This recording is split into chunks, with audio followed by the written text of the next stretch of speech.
Ahora con nosotros el licenciado en antropología Alejandro Tamendi, que nos presenta Zona Uritorco, una perspectiva etnológica.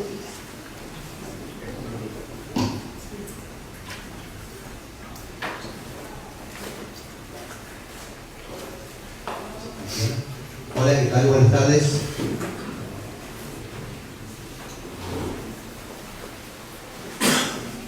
Bueno, primero quiero agradecer a todos los presentes, a Alejandro y a toda la gente que conocí hoy.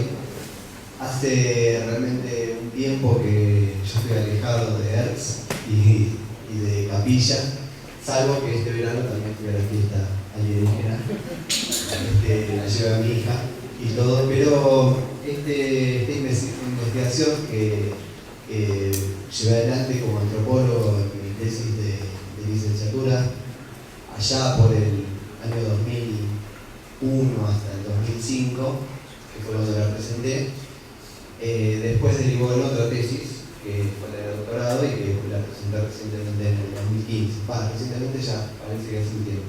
Pero hoy puntualmente voy a decir hola y chao, porque tenemos 15 minutos, tal vez 20, y les voy a contar simplemente algunos de los aspectos de esta investigación y que tiene que ver con el evento que estamos presentando en el día de hoy.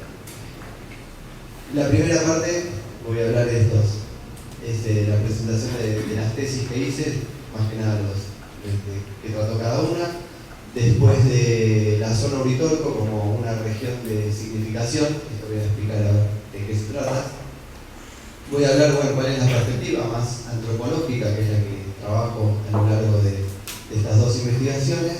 Y después yo me voy a focalizar más en Hertz, esta ciudad de intraterrenas, narrativas y sobre todo desde la parte de vista humana o sociológica y cuáles son los usos y costumbres en relación a Hertz. No tanto de los habitantes de Hertz, sino de los habitantes de fuera de Hertz.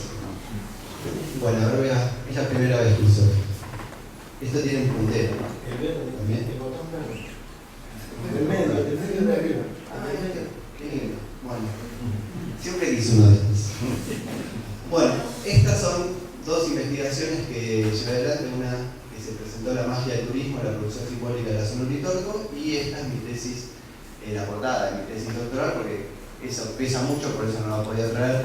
Son esas 400 páginas que se presentaron en la Universidad de Buenos Aires y que ya no era tanto sobre específico de la zona Uritorco, sino que era más sobre turismo y experiencias místicas, sobre todo también muy relacionado con el fenómeno del turismo ovni, pero que bueno, ya no estaba tan centrado en Capilla del Monte. Bueno, esta es parte de la investigación doctoral, ¿no? donde trabajé con un mapa de que, digo, a diferencia un poco de lo que planteaba hace un ratito Fernando, el fenómeno de Capilla del Monte es único, pero en el mundo también encontramos algunos procesos similares de formación de este tipo de lugares y en Latinoamérica quizás alguno que otro que podemos encontrar fenómenos parecidos, ¿no? Capilla y la zona Uritorco es única, por eso tiene su especificidad, pero también dentro de la Argentina, esta parte de la investigación, hice una especie de mapeo de los lugares asociados a los ovnis y bueno, más allá de Victoria, más allá de esto algún día. Acá tengo una foto de la huella del pajarillo, que hoy tanto hablamos, pero que no mostramos nunca.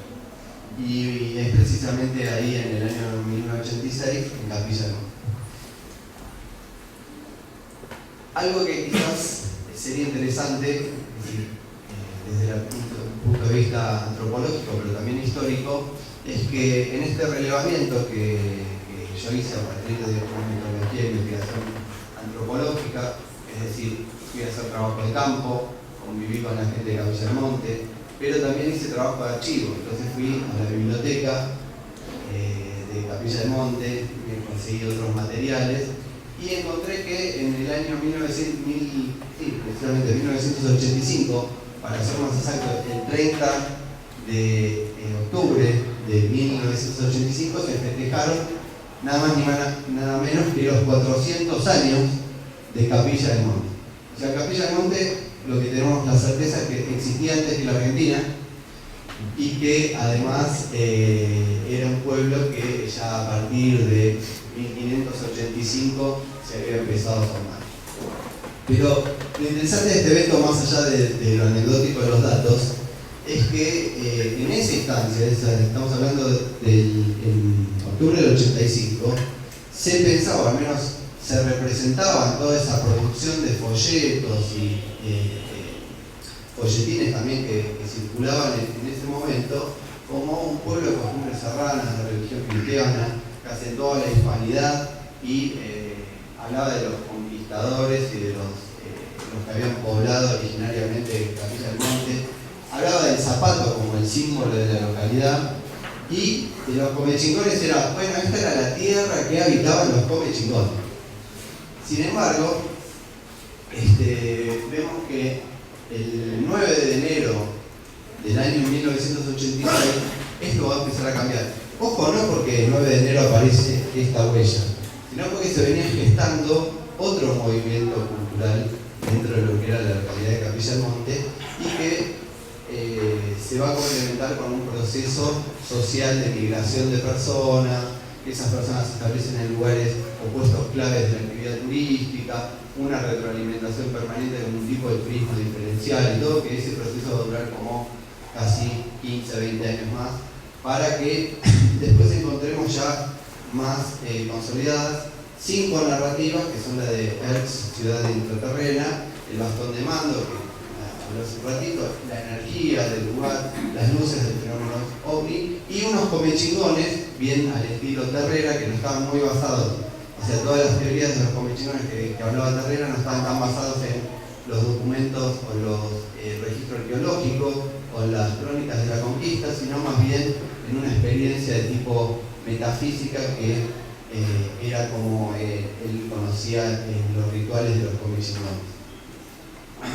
Entonces, desde el año 2000, más o menos, o sea, encontramos un cambio abrupto en la transformación de la localidad que, digo, no es el tema de hoy, pero que lo pueden leer ahí, tienen algunos artículos ese que le gustó a Alejandro, donde está presentada toda la documentación y todos estos cambios que se fueron dando a lo largo de estos años, pero nos encontramos con un contraste bastante interesante que, bueno, ya la localidad se vende bajo el eslogan Zona Uritorco, energía, naturaleza, misterio o magia. Los comechingones están presentes en la localidad, ya no son esos los que habitaban, sino que los comechingones están en relación con Hertz, están en relación con la energía del lugar, ya conocían absolutamente todo, están mucho más enteros, hay actividades turísticas relacionadas con los comechingones. La población ya deja de ser esa población tradicionalmente serrana y es consolidada con muchas más personas que vienen de centros urbanos y que se establecen allá. Va creciendo la población bastante significativamente.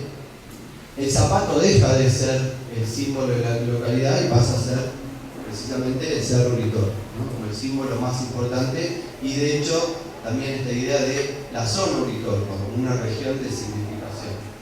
Y después como una nueva región simbólica de significación. ¿Esto qué significa? Que ya no es solamente el Uritorco, sino que Uritorco es algo más que cerro, loro o lo que quiera decir en lengua comechingona o en la que sea, sino que tiene que ver más con una región que integra la energía, la naturaleza, el misterio, los comechingones, y todo eso hace alusión a esta región simbólica de lo que quiere decir la zona Uritorco, que ya no es solamente el Uritorco, sino también todos los alrededores de Capilla. Zona Uritorco, bueno, ya consta de actividades institucionalizadas como los congresos ovni, las terapias rituales, retiros y todo, y ahora tenemos además ya los festivales alienígenas y una serie de cosas. Pero los peregrinos, digamos, en esa instancia, en ese momento, todavía era una cuestión de una búsqueda de la energía, de la sanación, de la protección, en líneas generales en antropología, como llamamos a veces lo sagrado, que aparece de muchas formas. Esta es la perspectiva con respecto a la narrativa específica de Hertz. esta ciudad intraterrena. Y me baso en dos citas que espero que sean significativas. Dice este conocido autor de Los griegos y lo irracional, famoso artículo de Eric Dodds. Ahí tenemos un estudiante de antropología que alguna vez lo debe haber leído. Lo que me interesa principalmente no es la experiencia onírica de los griegos, sino la actitud de los griegos frente a esta experiencia.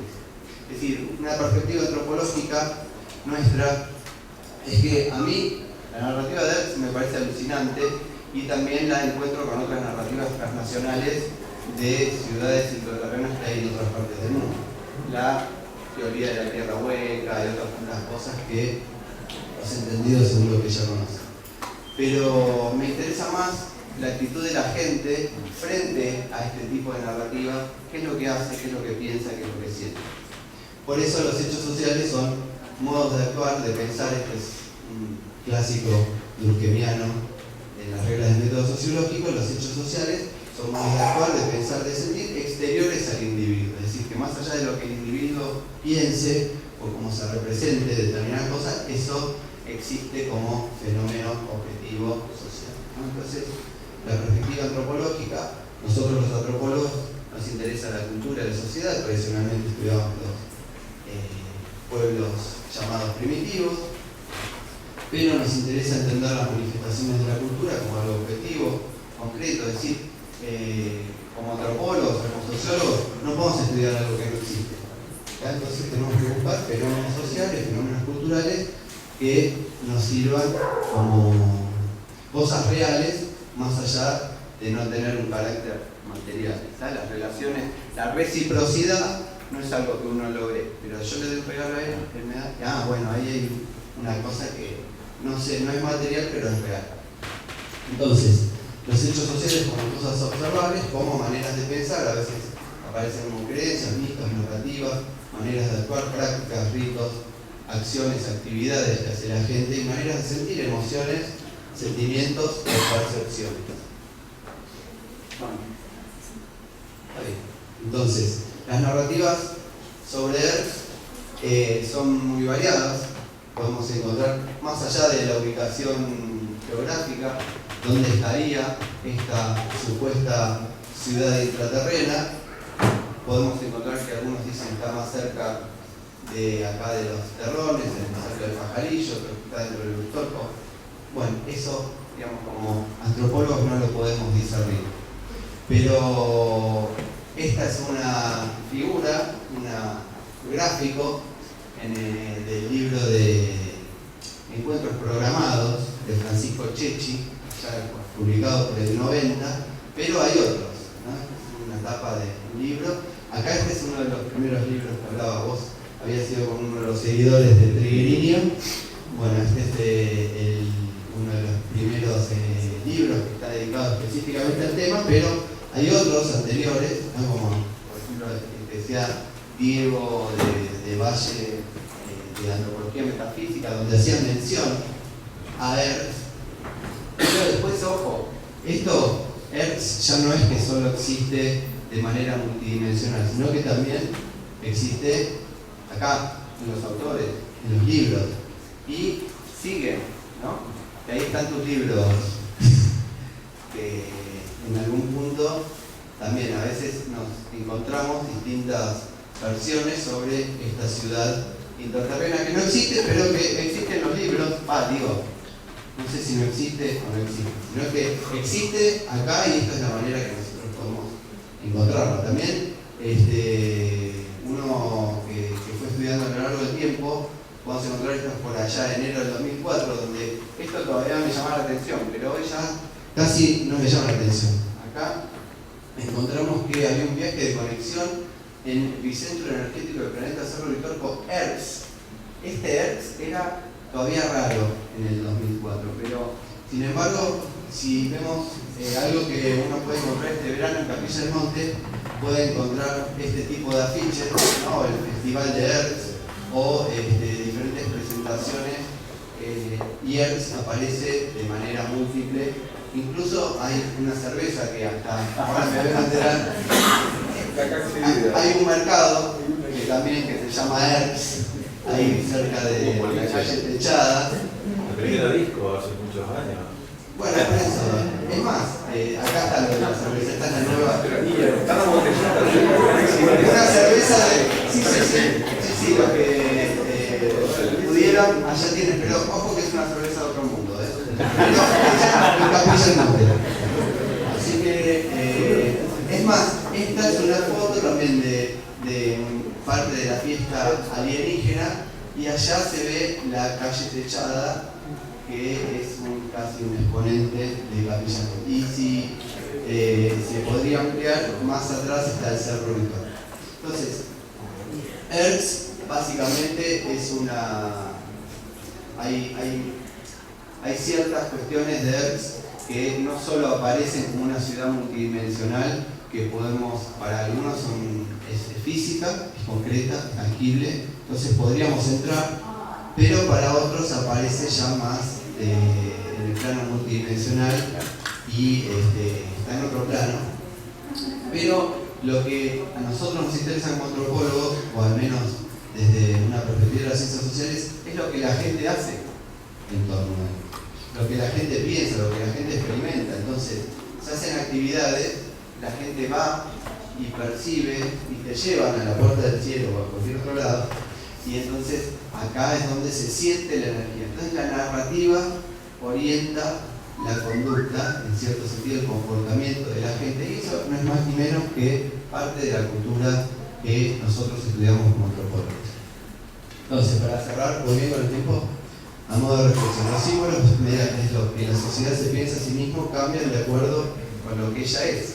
Si encontramos que Erx también puede ser un símbolo, ojo, también podemos hablar del fenómeno ovni, o sea, y de otras narrativas como símbolos, y esto es muy interesante, ¿no? Erx es un poderoso símbolo de la cultura de la zona Uritorco, y obviamente no posee un único significado. De hecho, no tiene un único significado. Por eso es un símbolo. ¿Por qué? Si no, ahí está mi estudiante de antropología. Un símbolo es algo que tiene muchos significados, y no específicamente un único significado, lo que sería un signo. ¿Está bien? Entonces, como tiene muchos significados, quizás puede ser que tenga más arrastre y distintos tipos de interpretaciones. Una interpretación tal vez superficial o superflua puede ser que su funcionalidad es exclusivamente como para vender algo, y yo creo que puede ser una explicación viable, un significado entre otros, pero que creo que va más allá de eso, porque digo, si es simplemente como para vender, también se podría vender, más allá de la cerveza, creo que se podrían vender otros tipos de cosas, y no es, creo que la interpretación única y relevante, sino que tal vez una interpretación o una hermenéutica un poco más estructural o profunda nos da cuenta de que es un espacio utópico, ¿no? Un espacio también de significación o de manifestación de esta manifestación simbólica de la zona Uritorco, más allá de las representaciones de la misma. Para algunos van a encontrar que es una ciudad tecnológica del futuro y que, como vimos en los dibujitos, tiene el laboratorio, los 3 espejos arriba, y se escucha a la noche y entran las naves extraterrestres. Otros que viven como hippies, cultivando la tierra, y otros que, para otros, todos son seres de túnicas blancas que viven como los sacerdotes en una especie de monasterio. Y ahí es donde empiezan las variantes acerca de la narrativa de Erx. Lo que es interesante es que hay diferentes interpretaciones desde los individuos que de manera distinta cuentan o narran cómo ingresaron, cómo conocieron, cómo fueron llevados, quién les permitió acceder a Erx, y toda una serie de cosas, y estas narrativas varían tanto, pero por otra parte, digo, es exterior al individuo, y vuelvo a los hechos sociales. ¿Por qué? Porque lo comparten culturalmente. Entonces, a lo mejor cada individuo con una trayectoria personal distinta encuentra en Erx un espejo que el otro no ve. Desde la antropología no podemos decir si la ciudad intraterrena de Erx existe o no, o si es verdadera o falsa. O sea, eso no nos corresponde a nosotros, a los investigadores sociales y los científicos de la academia. De hecho, creo que no es el punto ni es nuestro objeto de estudio ni de análisis. Sin embargo, creo que es entendible y creo que es viable comprenderla como una manifestación cultural real en la cual las personas reales actúan, experimentan y sienten. Así que esa es como la perspectiva. No tengo nada más para decir.